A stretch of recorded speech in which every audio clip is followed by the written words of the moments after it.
Nagsasagawa po ng surprise inspection ng Transportation Department sa isang bus terminal sa Pasay City. May unang balita live si James Agustin. James, may mga violation ba nakita?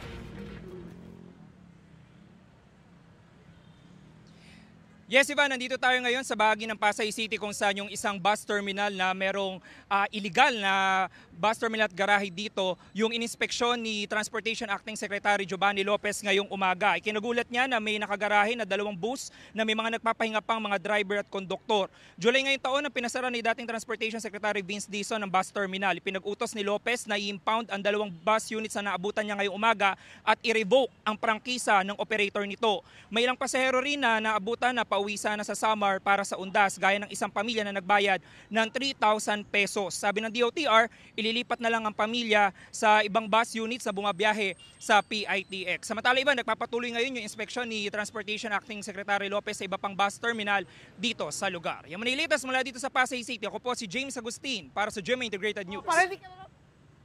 Kapuso, huwag magpapahuli sa latest news and updates. Mag-iuna ka sa balita at mag-subscribe sa YouTube channel ng GMA Integrated News.